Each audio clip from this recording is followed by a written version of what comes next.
नमस्कार, मैं हूं मनोज राजपूत। स्वागत है आप सभी का सुजा समाचार की खास कार्यक्रम आपकी विधानसभा आपकी खबर में। दिल्ली में भगवान बिरसा मुंडा की 150वीं जयंती पर लक्ष्मण मैदान में एक विशेष कार्यक्रम का आयोजन किया गया। धरती पुत्र वीर धनुर्धर कप तीरंदाजी प्रतियोगिता का उद्घाटन जिला प्रभारी मंत्री श्री बाबूलाल खराड़ी ने किया। इस प्रतियोगिता में जिले भर के 135 प्रतिभाशाली तीरंदाजों ने भाग लिया। जिला प्रशासन की पहल से ग्रामीण प्रतिभाओं को आगे लाने का उद्देश्य रखा गया। कार्यक्रम में स्थानीय जनप्रतिनिधि, अधिकारी और खेल प्रेमी उपस्थित रहे। मंत्री श्री खराड़ी ने प्रतियोगियों को अपने लक्ष्य हासिल करने और जिले का नाम रोशन करने का प्रेरक संदेश भी दिया। ये जो टूर्नामेंट है तीरंदाजी प्रतियोगिता, ये महेंद्र जी एक खेल प्रेमी भी है और खिलाड़ियों का उत्साहवर्धन के लिए इन्होंने तीरंदाजी का आयोजन किया है। अभी काफ़ी खिलाड़ी हैं जिनको हमने राष्ट्रीय स्तर पर, राज्य स्तर पर जिन्होंने अपने पदक जीते हैं, उनको भी हमने सम्मानित किया है। और अभी ये खेलेंगे तो ये खिलाड़ी आगे बढ़ेंगे तो हमारे क्षेत्र का नाम रोशन करेंगे। धरती पुत्र वीर धनुर्धर कप 2025 आज के दिन चालू किया है। डूंगरपुर के अंदर ग्रामीण बच्चे हैं, तीरंदाजी के अंदर काफ़ी अच्छा गेम खेलते हैं और गरीब परिवार है ये लोग, ज़्यादा कोई सुविधा मिलती नहीं है। तो मैंने एक पहल की है कि डूंगरपुर में अच्छे प्लेयर आए और हम सब मिलके उनको गेम में आगे ले जाएं। यही मेरा मकसद है। डूंगरपुर में आने वाले टाइम के अंदर नेशनल और इंडिया टीम में भी खेलेंगे और हमें जितने भी उद्योगपति उनसे मिल रहा हूँ और इनका एक एक धनुष जो कहते हैं इंस्ट्रूमेंट, उनका 4 लाख 5 लाख रुपया आता है और बच्चे कम से कम 5 नेशनल खेल रहे हैं। अभी इंस्ट्रूमेंट नहीं है, उस वजह से पीछे रह रहे हैं। तो मेरे दोस्तों से मैं अपील कर रहा हूँ कि इसको इंस्ट्रूमेंट दिलाएंगे और इंडिया टीम में खिलाएंगे। रामगढ़ में वंदे मातरम के 150 वर्ष अभियान के तहत रविवार को उपखंड कार्यालय परिसर देशभक्ति के रंग में रंग गया। एसडीएम श्री बाबूलाल के नेतृत्व में कर्मचारियों ने राष्ट्रगीत वंदे मातरम का सामूहिक गायन किया। इस मौके पर उपस्थित सभी अधिकारियों और कर्मचारियों ने भारत माता की जय और वंदे मातरम के जय घोष लगातार कार्यक्रम को और भव्य बनाया। एसडीएम ने राष्ट्रगीत की 150वीं वर्षगांठ पर इसकी भावना को आत्मसात करने और राष्ट्र निर्माण में योगदान देने का संदेश दिया। पूरा परिसर देशभक्ति की अलग सी गूंज उठा। विराटनगर में प्रागपुरा थाना पुलिस ने मादक पदार्थों की तस्करी के खिलाफ बड़ी कार्रवाई की है। जयपुर दिल्ली राष्ट्रीय राजमार्ग 48 पर वाहन चेकिंग के दौरान 113 किलो 44 ग्राम डोडा पोस्ट बरामद किया गया। पुलिस ने इस मामले में 2 आरोपियों को गिरफ्तार किया। जब्त डोडा पोस्ट की कीमत लगभग 10 लाख रुपए बताई जा रही है। अतिरिक्त पुलिस अधीक्षक श्री वैभव शर्मा ने बताया कि वाहन में बिजली के ट्रांसफार्मर के बीच प्लास्टिक के कट्टों में यह मादक पदार्थ छिपाया गया था। दोनों आरोपियों से गहन पूछताछ जारी है। कल बाद दोपहर एक थानाधिकारी प्रागपुरा श्री कश्मीर सिंह, जो अभी आईजीपी साहब जयपुर रेंज द्वारा जो लेन सिस्टम का अभियान चलाया जा रहा है, उस लेन सिस्टम अभियान की पालना के तहत ये हाईवे पर गए हुए थे। एक वाइट कलर की पिकअप वहाँ से आती हुई दिखे तो उसको इशारा देकर रोका, साइड में लिया। तो दोनों से पूछा गया, उसमें 2 व्यक्ति बैठे हुए थे। दोनों से पूछा हुआ कि क्या सामान लेके जा रहे हैं, तो इन्होंने बताया कि पुराने ट्रांसफार्मर लेके जा रहे हैं। थोड़ा गंभीरता से चेक किया तो उसमें पुराने ट्रांसफार्मर में डोडा चूरा भरा हुआ मिला। बयाना के किसानों के लिए बड़ी खुशखबरी है। सिंचाई विभाग ने नहरों की सफाई का कार्य तेजी से पूरा किया है और 15 नवंबर से बरेठा बांध से नहरों में पानी छोड़ा जाएगा। इससे क्षेत्र के किसानों को रबी फसलों की सिंचाई के लिए पर्याप्त पानी मिलेगा। इस योजना से बंद बरेठा, नगला कसाई, वस्त्रावली, सुपा नारोली, संतुकपुरा, कोठी खेड़ा, पुराबाई खेड़ा, खटका और कंजोली समेत आसपास के कई गांवों के किसान लाभान्वित होंगे। इसके लिए किसानों ने सरकार और मुख्यमंत्री श्री भजनलाल शर्मा का आभार जताया है। भरतपुर जिले के कस्बा भुसावर में राष्ट्रीय स्वयंसेवक संघ की केशव शाखा द्वारा वंदे मातरम 150 वर्ष कार्यक्रम आयोजित किया गया। कार्यक्रम में स्वयंसेवकों ने रंगोली बनाकर दीप प्रज्वलित किए और वंदे मातरम का सामूहिक गायन किया। इस अवसर पर वंदे मातरम के महत्व और इसके 150 वर्ष पूरे होने की गरिमा पर चर्चा हुई। स्वयंसेवकों ने राष्ट्रभक्ति और देश प्रेम के संदेश को उजागर करते हुए कहा कि वंदे मातरम देश की आत्मा का प्रतीक है। और यह आज भी समाज में समर्पण की भावना जगाता है। सीकर जिले के खटश्यामजी कस्बे में रविवार को बाबा श्याम के दरबार में श्रद्धालुओं का सैलाब उमड़ पड़ा। दूर दूर से आए भक्त कतारबद्ध होकर दर्शन करते रहे। मंदिर परिसर में जय श्री श्याम और 3 बाणधारी की जय के जय घोष से वातावरण भक्तिमय हो उठा। सतरंगी फूलों से बाबा श्याम का मनमोहक श्रृंगार किया गया। मंदिर कमेटी और पुलिस प्रशासन ने सुरक्षा, पानी, बिजली और अन्य व्यवस्थाओं को चुस्त दुरुस्त रखा ताकि श्रद्धालुओं को किसी भी तरह की असुविधा न हो। शाहपुरा पुलिस ने एक बड़े धोखाधड़ी प्रकरण में मुख्य आरोपी सीताराम शर्मा को गिरफ्तार किया है। आरोपी ने फर्जी मृत्यु प्रमाण पत्र का उपयोग कर करीब 16 बीघा जमीन अपने नाम करवा ली और उसे करोड़ों में बेच दिया। जयपुर ग्रामीण पुलिस की विशेष टीम ने तकनीकी और मानवीय सूचना के आधार पर आरोपी को डिटेन किया और पूछताछ में उसने अपराध स्वीकार किया। अब पुलिस आरोपी से रिमांड लेकर मामले की आगे की जांच कर रही है ताकि अन्य संलिप्त व्यक्तियों का भी पता लगाया जा सके। कोटा संभाग में सड़क दुर्घटनाओं को रोकने और सुरक्षा सुनिश्चित करने के लिए मुख्यमंत्री श्री भजनलाल शर्मा के निर्देशानुसार 15 दिवसीय सड़क सुरक्षा अभियान पर बैठक आयोजित की गई। जिला कलेक्टर श्री पीयूष समारिया, पुलिस एवं परिवहन विभाग के अधिकारी इसमें शामिल हुए। बैठक में बाल वाहनों की ओवरलोड रोकने, अवैध कटबंध करने, शहर में भारी वाहनों की नो एंट्री, सड़क चौड़ीकरण और डिवाइडर निर्माण के निर्देश दिए गए। साथ ही भारी वाहन चालकों से ओवरटाइम न करवाने और ट्रैफिक नियमों का कड़ाई से पालन सुनिश्चित करने पर भी जोर दिया गया। भरतपुर में सड़क सुरक्षा अभियान के तहत कुम्हेर गेट चौराहे पर प्रादेशिक परिवहन और पुलिस विभाग की संयुक्त टीम ने विशेष जांच अभियान चलाया। इस दौरान यातायात नियमों का उल्लंघन करने वाले 13 वाहन चालकों के चालान किए गए, जबकि 30 गियर मोटर चालित वाहनों पर रिफ्लेक्टर लगाए गए। अभियान का उद्देश्य सड़क दुर्घटनाओं को रोकना और सभी सड़क उपयोगकर्ताओं को सुरक्षित यातायात सुनिश्चित करना है। अधिकारियों ने सड़क नियमों के पालन और जागरूकता पर भी जोर दिया। हमारा 15 दिन का सड़क सुरक्षा चल रहा है अभियान, जिसके तहत आज हमने सीट बेल्ट और विदाउट हेलमेट इनके चालान बनाए गए हैं। कल हमने फूल देकर सबको समझाइश की थी और मीडिया के जरिए और अखबारों से और सबको बताया था कि सड़क सुरक्षा अभियान है, तो आप लोग यातायात नियमों का उल्लंघन नहीं करें, हेलमेट लगा के ही वाहन चलाएं। तो उसी उपलक्ष्य में आज से हमने चालान बनाने शुरू कर दिए हैं और अब अगले 15 दिन तक जब ये अभियान चलेगा तब तक हम डेली कार्रवाई किया करेंगे। परिवहन विभाग की तरफ हाँ, हम परिवहन विभाग की तरफ से 15 दिन का सड़क सुरक्षा अभियान चलाया गया है। इसके तहत डेली कुछ ना कुछ अलग तरह के प्रोग्राम हैं। जैसे कल हमने फूल दे के समझाइश की थी कि यातायात नियमों का पालन करें और ड्राइवर्स के लिए नेत्र शिविर भी लगाया था जांच के लिए। और कल से हम विद्यालयों में, कॉलेजेस में जाकर बच्चों को यातायात नियमों का पालन करने के लिए प्रोत्साहित करेंगे। ब्यावर विधानसभा क्षेत्र में सरदार वल्लभ भाई पटेल की 150वीं जयंती के उपलक्ष्य में 12 नवंबर को आयोजित होने वाले यूनिटी मार्च की तैयारियां शुरू हो गई है। विधायक श्री शंकर सिंह रावत ने कहा कि इस पद यात्रा का उद्देश्य सरदार पटेल के योगदान को आमजन तक पहुंचाना और युवाओं में राष्ट्रीय एकता की भावना जगाना है। मार्च सुबह 9:30 बजे सेदड़ा रोड से शुरू होकर शहर और आसपास के गांवों से होकर किशनपुरा स्थित नीलकंठ तीर्थ स्थल पर समाप्त होगा।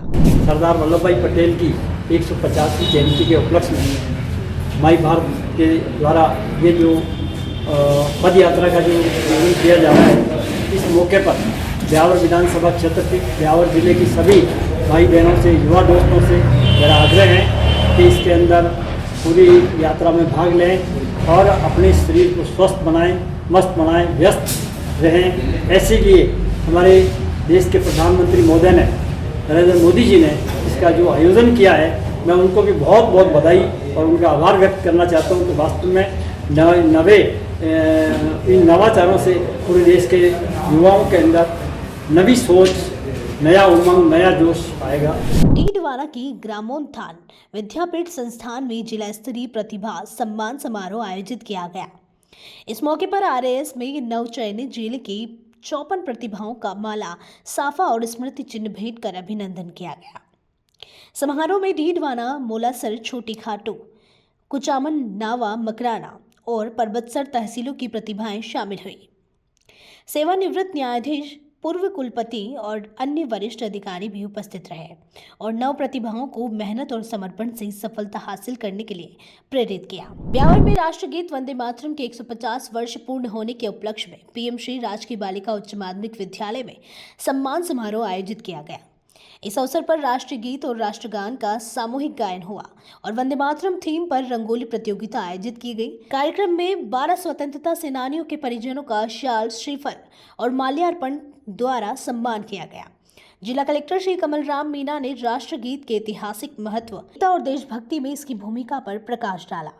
इस दौरान विद्यार्थी, शिक्षक और नागरिक बड़ी संख्या में उपस्थित रहे और वंदे मातरम व भारत माता की जय के जय घोष से वातावरण गूंज उठा। तो हमारे देश और प्रदेश और प्रत्येक जिले में, प्रत्येक जिले के साथ प्रत्येक उपखंड और गांव-गांव में ये कार्यक्रम आयोजित किया जा रहा है। आप सभी को पता है हमारे दो प्रमुख गीत हैं, गान है, राष्ट्रगीत है, राष्ट्रगान है, जो हमारे देशभक्ति से, हमारे देश की एकता से, हमारे देश की अखंडता से जुड़े हुए हैं। इतिहास में जाके अपनी बात को शुरू करना चाहूँगा। जब हमारे देश में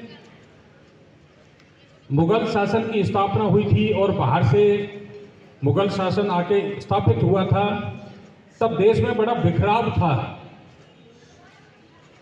तत्कालीन शासन व्यवस्था के आधार पर, समाज के विघटन के आधार पर, समाज में व्याप्त बहुत सी कुरीतियों के आधार पर देश विखंडित था। टोंक में वंदे मातरम के 150 वर्ष पूरे होने पर जिला स्तरीय कार्यक्रम आयोजित हुआ। कृषि ऑडिटोरियम में ऊर्जा मंत्री श्री हीरालाल नागर, जनप्रतिनिधि श्री चंद्रवीर सिंह चौहान और जिला प्रमुख श्रीमती सरोज बंसल ने सामूहिक वंदे मातरम का गायन किया। जिला कलेक्टर श्रीमती कल्पना अग्रवाल, एसपी श्री राजेश मीना, सीईओ श्री परशुराम धानका समेत अन्य अधिकारी, स्कूली छात्र छात्राएं और एनसीसी कैंडिडेट्स भी मौजूद रहे। कार्यक्रम में विद्यार्थियों और विभिन्न संस्थाओं ने मनमोहक प्रस्तुतियां दी। मंत्री श्री नागर ने उपस्थित लोगों को आत्मनिर्भर भारत के लिए स्वदेशी अपनाने और नशा मुक्ति की शपथ भी दिलाई। देखिए, जो हमारा जिस तरह से वंदे मातरम का 150 वर्ष पूरा हुआ है और इसके साथ हमारी जो सभी भारतीयों की एक आत्मा जुड़ी हुई है। आज हर भारतीय के मन में, हृदय में, उसके खून में भी रक्त वाहिनी होती है, तो उसमें एक वंदे मातरम का भी कहीं न कहीं हमारा अंश होता है।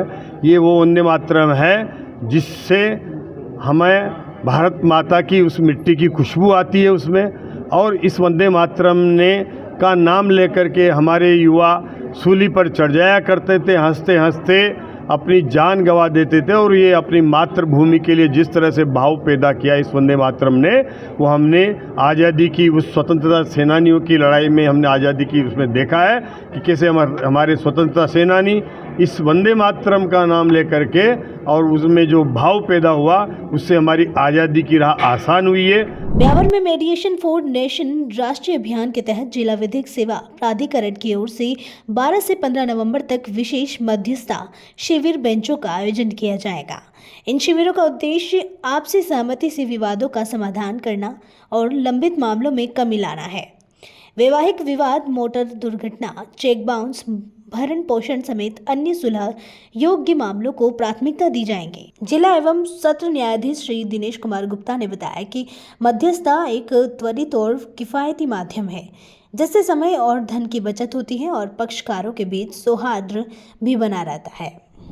जिला विधिक सेवा प्राधिकरण ब्यावर के जो चेयरमैन साहब हैं, उनके आदेशानुसार आगामी 12 से लेकर 15 नवंबर तक ब्यावर मुख्यालय पर, इसके अलावा ब्यावर मुख्यालय से अन्य स्थानों पर जैसे कि बर, मसूदा, विजयनगर और जैतारण, इन 4 जगहों पर भी विशेष मध्यस्थता शिविरों का आयोजन किया जाएगा। इसमें 12 और 13 को जो चेक अनादरण से संबंधित मामले और फैमिली मैटर, इसके अलावा जो आपराधिक प्रकरण जो है जिनमें राजीनामा विधि अनुसार हो सकता है, इन मामलों को रखा जाएगा। इसके अलावा एक्सीडेंट के जो प्रतिकर के मामले हैं, इनके संबंध में विशेष बेंचों का निर्माण किया जाएगा। इन 4 दिनों में कुल प्रत्येक दिन 3 बेंचें अब तक स्थापित करने का निर्णय लिया गया है और आगामी दिनों में पक्षकारों की संख्या और जो हमने रेफ़र किए हैं उनकी प्रकरणों की संख्या को ध्यान में रखकर बेंचें आगे बढ़ाई भी जा सकती हैं। केकड़ी के सरकारी स्कूलों में बाल गोपाल योजना के तहत बच्चों को फिर से पाउडर वाला दूध उपलब्ध कराया जा रहा है। इस पहल से न केवल बच्चों का शारीरिक और मानसिक विकास हो रहा है, बल्कि उनकी स्कूल में रुचि भी बढ़ रही है। राजकीय उच्च प्राथमिक विद्यालय सूरजपुरा में कक्षा 1 से 8 तक के विद्यार्थियों को नियमित रूप से दूध पिलाया जा रहा है। प्रधानाध्यापक अंकिता शर्मा ने बताया कि सप्ताह में 6 दिन बच्चों को पौष्टिक दूध उपलब्ध कराया जाता है और वितरण से पहले उसकी गुणवत्ता की जांच की जाती है। सरकार द्वारा चलाई गई बाल गोपाल योजना के तहत राजकीय उच्च प्राथमिक विद्यालय सूरजपुरा में प्रतिदिन छात्र छात्राओं को गुणवत्तापूर्ण दूध वितरित किया जाता है। राजकीय उच्च प्राथमिक विद्यालय सूरजपुरा में विद्यार्थियों को गुणवत्तापूर्ण दूध पिलाया जाता है, जिसमें 100 से 150 ग्राम मात्रा होती है बच्चों को, जिनसे बच्चे का शारीरिक और मानसिक विकास होता है। बच्चे दूध आनंदपूर्वक पीते हैं और उनका शारीरिक विकास होता है, जिससे वे इसमें अच्छा प्रदर्शन करते हैं। झुंझुनू में आत्मनिर्भर भारत और SIR कार्यक्रम को लेकर कार्यशाला आयोजित की गई। अग्रसेन सर्किल स्थित विधायक जन सेवा केंद्र में हुई इस कार्यशाला में विधायक श्री राजेंद्र बाम्बू समेत कई जनप्रतिनिधियों ने भाग लिया। कार्यशाला में आमजन को SIR कार्यक्रम में प्रशासन का सहयोग करने, पात्र मतदाताओं को सुनिश्चित करने और अपात्र मतदाता शामिल न होने देने के निर्देश दिए गए। साथ ही आत्मनिर्भर भारत अभियान के तहत भारतीय उत्पादों को खरीदने और बेचने के प्रति जागरूक रहने का आह्वान भी किया गया। आज प्रदेश भर में आत्मनिर्भर भारत और विशेष गहन पुनरीक्षण का जो कार्यक्रम चल रहा है, उसके निमित्त आत्मनिर्भर भारत और SIR2 की झुंझुनू विधानसभा की कार्यशाला आयोजित की गई। उसमें पूरी झुंझुनू विधानसभा के बहुत ही सक्रिय जो भी कार्यकर्ता थे, वो जनप्रतिनिधि सभी बड़ी संख्या में पधारे और SIR2 के बारे में BLA2 को यहाँ एक तरह से प्रशिक्षण दिया गया। उसके बारे में विस्तृत रूप से जानकारी दी गई कि इस पुनरीक्षण में सभी को सक्रिय रूप से भागीदार बन के जो मतदाता सूचियां है उनका संशोधन कराना, जो कोई नाम पात्र व्यक्ति का नाम नहीं छूटे और अपात्र व्यक्ति का जुड़े नहीं, इस तरह की ये कार्यशाला थी। आत्मनिर्भर भारत में सभी ने संकल्प लिया है कि स्वदेशी को अपनाएंगे और जो भी देश में जो उत्पाद होगा, जिसमें देश के मजदूर का पसीना लगा होगा, उसी को भविष्य में काम में लेंगे, अर्थात स्वदेशी ही खरीदेंगे और स्वदेशी ही बेचेंगे। इस तरह का संकल्प झुंझुनू विधानसभा के कार्यकर्ताओं ने इस कार्यशाला में लिया है और मैं सभी को मेरी तरफ से बहुत आभार व्यक्त करता हूँ, धन्यवाद देता हूँ कि छोटे से बुलाव में बड़ी संख्या में लोग आए और इस कार्यक्रम को सफल बनाया। मंडावा में विद्या भारती राजस्थान के तत्वावधान में सप्तशक्ति संगम कार्यक्रम का आयोजन भी युवक सभा आदर्श विद्या मंदिर परिसर में किया गया। कार्यक्रम का शुभारंभ दीप प्रज्वलन और सरस्वती वंदना के साथ हुआ। इस अवसर पर डॉक्टर नीतू सिंह ने अध्यक्षीय उद्बोधन में कहा कि नारी शक्ति शिक्षित और सांस्कृतिक होने पर समाज और राष्ट्र दोनों सशक्त बनते हैं। मुख्य अतिथि और वक्ताओं ने मातृशक्ति की भूमिका और जागरूकता पर जोर दिया।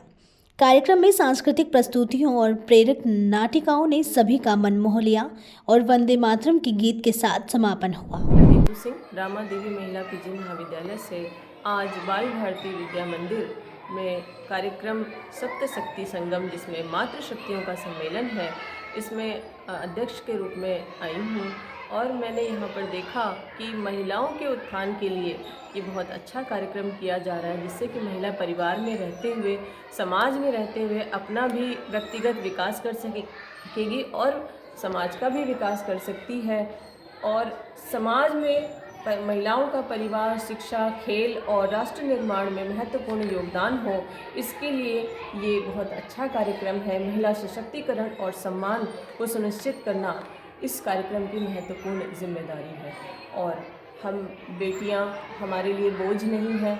हम बेटियों को समाज में रहते हुए भी दबाने की कोशिश करते हैं। इस बात को भुलाने और इस बात को मिटाने का प्रयास इस कार्यक्रम में बहुत अच्छी तरह से किया जा रहा है। बेटियां हमारे लिए बोझ नहीं है और इसका सशक्त उदाहरण है अभी महिला टीम ने जो क्रिकेट टीम ने जो विश्व कप विजेता हुई है हमारी टीम, और हमारे समाज में ऐसी बहुत सी महिलाएं हैं जो प्रेरणादायी हो सकती हैं और घरों में रहने वाली महिलाएं भी बाहर निकलकर अपने को पहचान सकती हैं, अपनी आंतरिक शक्ति को पहचान सकती हैं।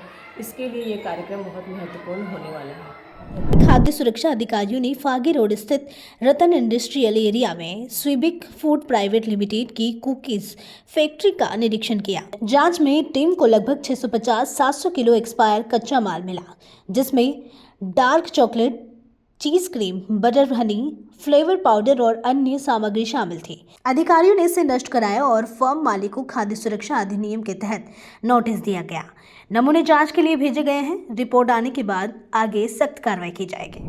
जयपुर जिले में विशेष गहन पुनरीक्षण कार्यक्रम यानी SIR 2026 के तहत BLO घर घर जाकर मतदाताओं से परिगणना प्रपत्र भरवाने का काम कर रहे हैं। जिले में पिछले 5 दिनों में 15,45,000 से ज्यादा प्रपत्र वितरित किए जा चुके हैं। जिला निर्वाचन अधिकारी डॉक्टर जितेंद्र कुमार सोनी लगातार मॉनिटरिंग कर रहे हैं और मतदाताओं से अपील की है कि वे इस प्रक्रिया में सक्रिय भागीदारी निभाएं ताकि उनकी जानकारी पूर्ववर्ती मतदाता सूची से सही रूप में मेल खा सके। विधानसभा आपकी खबर में फिलहाल के लिए इतना ही। तब तक के लिए दीजिए मुझे इजाजत और हमारे चैनल को लाइक, सब्सक्राइब और शेयर करना ना भूलें।